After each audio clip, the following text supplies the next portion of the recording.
और बड़ी खबर आ रही है, स्कूल खोलने पर बोले हैं शिक्षा मंत्री, फीडबैक के आधार पर होगा फैसला। गृह और चिकित्सा विभाग से लेंगे फीडबैक, उसके बाद निर्णय लिया जाएगा। अन्य राज्यों से भी फीडबैक लिया जाएगा। जल्द ही मामले पर सीएम संग चर्चा भी की जाएगी। तो स्कूल खोलने पर शिक्षा मंत्री का बड़ा बयान सामने आया है। उन्होंने साफ तौर पर कहा है कि फीडबैक के आधार पर फैसला लिया जाएगा कि कब स्कूल खोला जाए और किस आधार पर खोला जाए। गृह और स्वास्थ्य विभाग से फीडबैक लेने के बाद स्कूल खोलने पर निर्णय लिया जाएगा। बिल्कुल, देखिए इसमें मुख्यमंत्री जी भी बहुत संवेदनशीलता के साथ में विचार कर रहे हैं और चिकित्सा विभाग और होम डिपार्टमेंट और केंद्र की एसओपी, ये सारी चीज़ें मिलकर के ये चीज़ें तय होती हैं। तो अब चूंकि कोरोना कम हो रहा है तो इसके ऊपर भी मुख्यमंत्री जी से हम लोग आज चर्चा करेंगे कि वो विभिन्न विभागों से भी बात कर लें और सरकार की जो केंद्र सरकार की गाइडलाइन है उसका भी हम लोग अध्ययन कर लें और अन्य स्टेट्स का और का सबका परीक्षण करने के उपरांत इसके ऊपर मुख्यमंत्री स्तर के ऊपर ही निर्णय हो पाएगा कि स्कूलें कब से खुलें। चलिए, और अधिक जानकारी के साथ महेश दाधीची हमारे साथ जुड़े हुए हैं। महेश, स्कूल खोलने को लेकर जो असमंजस है उसको लेकर ये बड़ी खबर सामने आई है। शिक्षा मंत्री ने साफ तौर पर कहा है कि फीडबैक के आधार पर ही फैसला लिया जाएगा। देखिए, बिल्कुल कोरोना संक्रमण को लेकर के मार्च महीने से ही लॉकडाउन हुआ था और उसके बाद से स्कूलों को भी बंद कर दिया गया था।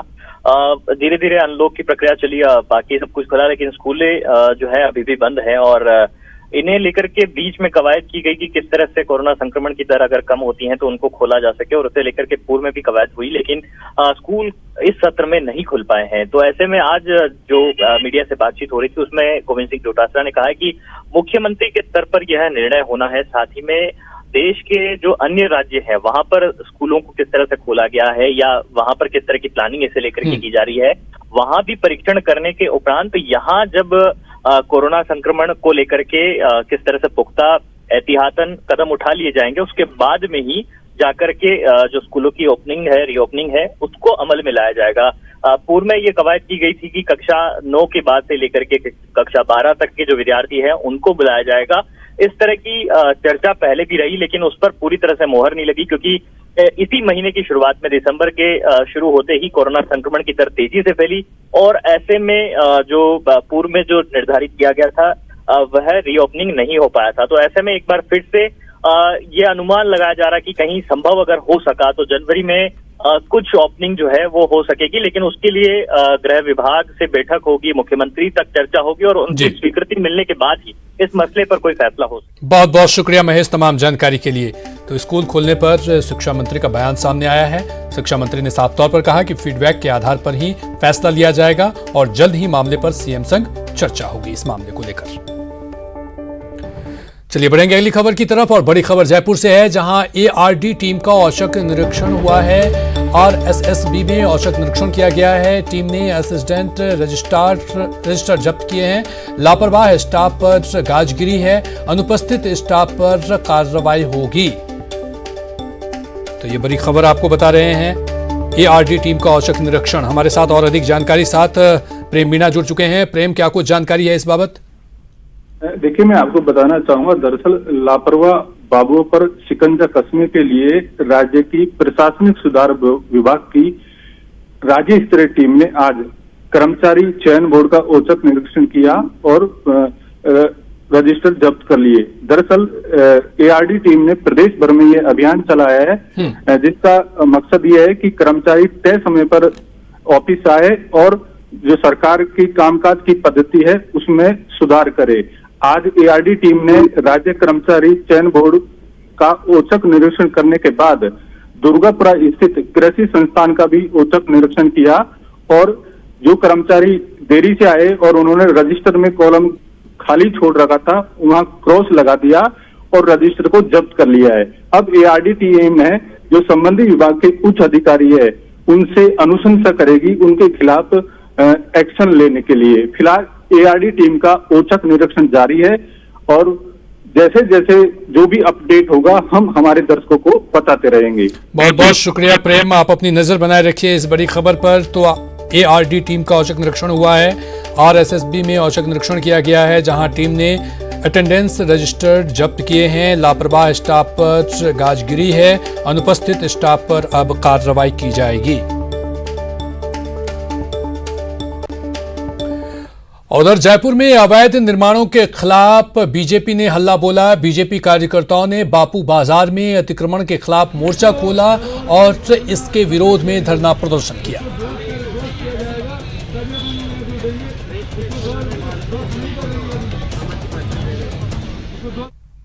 वहीं बाड़मेर के पचपदरा में बड़ा हादसा हुआ है। बाईपास पर टैंकर में भीषण आग लग गई। आग लगने से अफरा तफरी का माहौल हो गया।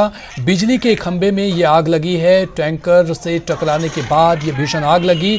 आग के बाद वहां पर जाम की स्थिति बनी हुई है। तो ये तस्वीरें हम आपको दिखा रहे हैं। टैंकर में भीषण आग लगी। बिजली के खंभे से टकराने के बाद ये हादसा हुआ। इसके बाद धू-धू कर यहाँ पर टैंकर जलती हुई नजर आई। तो बाड़मेर की ये खबर आपको बता रहे हैं, जहां पर भीषण आग लगी है और बाईपास पर टैंकर में ये भीषण आग लगी है। आग लगने से वहां पर अफरा तफरी का माहौल है और टैंकर से टकराने के बाद ये आग लगी है। बिजली के खंभे में ये आग लगी है। चलिए बढ़ेंगे अगली खबर की तरफ। सीकर जिले के देवास गांव के पास एक होटल पर खड़े केमिकल से भरे टैंकर में आग लग गई। होटल पर खड़े टैंकर को पीछे से एक अन्य वाहन ने टक्कर मार दी थी, जिससे टैंकर में आग लग गई। आग इतनी भयंकर थी कि उसने कुछ ही देर में आसपास खड़े 2 और ट्रकों को अपनी चपेट में ले लिया। फतेहपुर सदर और रामगढ़ थाना पुलिस ने फायर ब्रिगेड को आग की सूचना दी। मौके पर पहुंची 4 फायर ब्रिगेड की गाड़ियों ने करीब 1 घंटे की मशक्कत के बाद आग पर काबू पाया। आग लगने से हाईवे पर करीब 1 घंटे तक सनसनी फैली रही।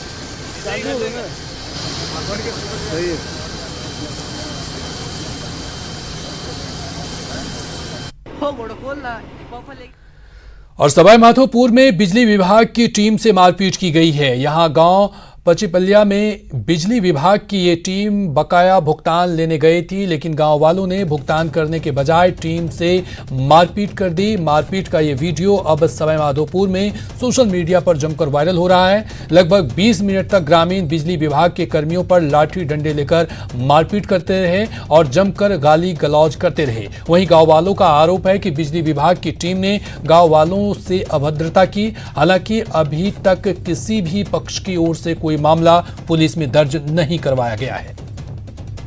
चलिए और अधिक जानकारी के साथ गिरिराज हमारे साथ जुड़ चुके हैं। गिरिराज, जो ग्रामीण आरोप लगा रहे हैं उसमें कितनी सच्चाई है? ये देखिए, इस मामले में दोनों ही पक्षों के अपने अपने अलग अलग आरोप हैं। बिजली विभाग ग्रामीणों पर आरोप मढ़ रहा है और साथ में जो ग्रामीण हैं वो बिजली विभाग के कर्मचारियों पर आरोप लगा रहे हैं। ग्रामीणों का आरोप है कि बिजली के जो कर्मचारी हैं जयन और इसके अलावा जो दूसरे जो कार्मिक हैं जयन कानाराम और राजेंद्र मीणा जो हेल्पर हैं, जैसे ही वो गांव में पहुंचे बिजली विभाग के कार्मिकों द्वारा ग्रामीणों से बदसलूकी की गई और दादागिरी से पेश आया गया, जहां पर ग्रामीणों को ये नागवार गुजरा और उन्होंने ही जो बिजली विभाग के कर्मचारी हैं उन्होंने सबसे पहले धक्का मुक्की करने की कोशिश की। जबकि दूसरी ओर जो बिजली कर्मचारी हैं उनका ये कहना है कि जब वो बकाया की वसूली करने गए थे तब ग्रामीणों ने उनसे बदसलूकी की और धक्का मुक्की करने की कोशिश की। तो दोनों ही के अपने अपने आरोप है। इस मामले के अंदर झगड़ा हुआ। झगड़े के अंदर अभी तक दोनों ही पक्षों की ओर से पुलिस थाने पर किसी भी के खिलाफ कोई रिपोर्ट दर्ज नहीं की गई है। जबकि जो मामला हुआ है, जो वीडियो बनाया गया है जिसमें लाठी डंडों का प्रयोग। जी, बहुत बहुत शुक्रिया गिरिराज तमाम जानकारी के लिए। तो ये खबर हम आपको दिखाते थे सवाई माधोपुर से, जहां बिजली विभाग की टीम से मारपीट की गई है। गांव वालों ने बिजली विभाग की टीम पर अभद्रता करने का आरोप लगाया है, जबकि बिजली कर्मी की जो टीम है, बिजली विभाग की जो टीम है, उनका अपना आरोप है। हालांकि किसी की तरफ से इसमें पुलिस में शिकायत दर्ज नहीं की गई है। और अगली खबर जोधपुर से है। जोधपुर में एक महिला के साथ मारपीट का वीडियो सामने आया है। चौपासनी हाउसिंग बोर्ड थाने के एसआई हिंगलाज दान ने बताया कि खुशबू और महेश चीट फंड के जरिए पैसा कमाना चाहते थे। अपने कई परिचितों को इस चीट फंड में जोड़ा और लाखों रुपए इकट्ठा कर चीट फंड चलाने वाले लोगों को सौंप दिया, लेकिन लंबे समय के बाद भी कुछ फायदा नहीं हुआ। तो महेश और खुशबू अपना पैसा लेने हाउसिंग बोर्ड पहुंचे। वहां संचालक ने पैसे देने के बजाय उसके साथ मारपीट शुरू कर दी। पुलिस ने मारपीट करने वाले 2 आरोपियों को गिरफ्तार कर लिया है।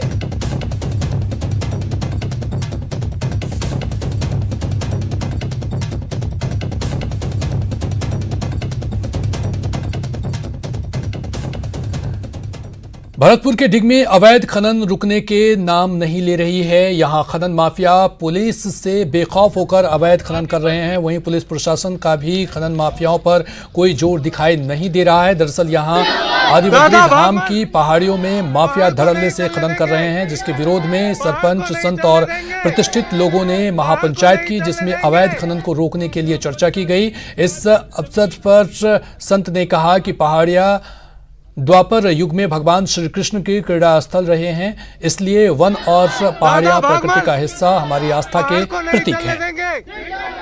पहाड़ को नहीं चलने देंगे। खनन माफिया रास्ता बना रहे हैं। समस्त ग्रामवासी, अनेकों ग्रामों के पर्यावरण प्रेमी जन जब रास्ता रोकते हैं तो जिला प्रशासन खनन माफियाओं का सहयोग करने में जुट जाता है। ऐसा ही मौका यहां देखने को मिला कि तहसीलदार, एडीएम वगैरह आदि बहुत से अधिकारी वहां रास्ता को, जो कि पंचायत ने काट दिया, उसको रुकवाने के लिए चले आए।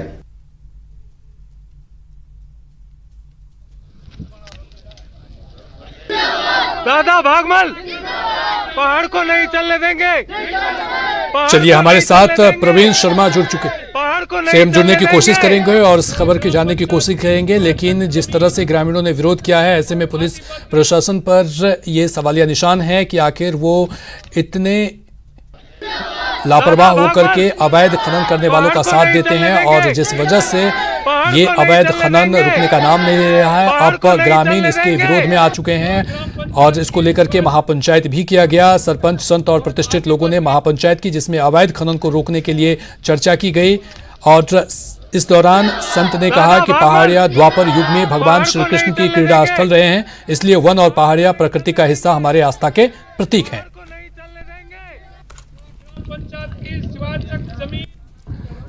और अगली बड़ी खबर दौसा से है। दौसा में 2 लोगों की मौत हुई है। मिट्टी ढहने से 2 लोग दब गए हैं। खान में दबे हैं दोनों लोग। अवैध बजरी की खान ढही है। दोनों को हालांकि बाहर निकाल लिया गया। हादसे में दोनों की मौत हो गई है। बांदीकुई के डिगारिया गांव का यह मामला है। बांदीकुई थाना पुलिस मौके पर हालांकि मौजूद है। तो ये चलिए, और अगली खबर बीकानेर से। बीकानेर की श्री डूंगरगढ़ नगर पालिका ने बीकानेर रोड पर अतिक्रमण हटाने का काम शुरू कर दिया है, जहां कई होटल, फार्म हाउस में किए गए अतिक्रमण को हटाया गया। कार्रवाई के दौरान एक ऐसा घर तोड़ा गया जिसमें एक महिला रह रही थी। वो घर छोड़ने को तैयार नहीं थी। किसी तरह से समझा बुझाकर महिला को घर से बाहर निकाला गया। अभियान के दौरान उपखंड अधिकारी के साथ में काफी संख्या में पुलिस बल भी मौजूद रही।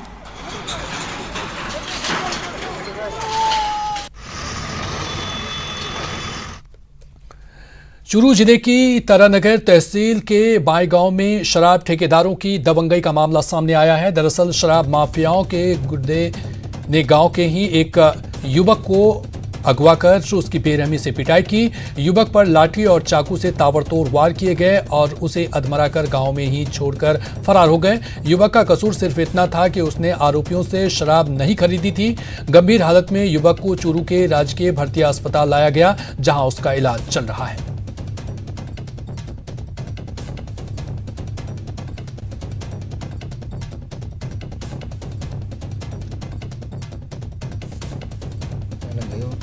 दुकान पर गलों मोटरसाइकिल ले 2 मोटरसाइकिल 3-4 जना चढ़ा गए। 5-7 पर बैठा मारे मेरे, और फिर आप गोदाम में ले जाके लाठी लुठियों चक्कू मार के मैंने बारह गिर गया। मैंने उसको नहीं ले आनो साहब बाएं में ठेकेदार आतंक मचा रखे। मैं खतरा है एक मेघ वाला छोरो मैंने काल अपहरण करके ले गया, मोटरसाइकिल पे घाल के, और मैंने ऑफिस में ले जाके तो भयंकर कूटे है चक्कुओं लाठियों, जिनके हालात के देखी है। आदमी की गाढ़ी कमाई का 14,500 करोड़ रुपए डकारने वाली आदर्श क्रेडिट कोऑपरेटिव सोसाइटी के 11 आरोपियों को जोधपुर के खंडाना फलसा थाना पुलिस ने प्रोडक्शन वारंट पर गिरफ्तार किया है। जोधपुर शहर के खंडाना फलसा थाने में आदर्श क्रेडिट कोऑपरेटिव सोसाइटी के खिलाफ 19 मामले दर्ज हैं। इसी के चलते थाना पुलिस ने आदर्श क्रेडिट कोऑपरेटिव सोसाइटी के 14 आरोपियों को जयपुर के प्रोडक्शन वारंट पर गिरफ्तार किया है। सभी आरोपी पिछले 18 माह से जयपुर के सेंट्रल जेल में बंद थे।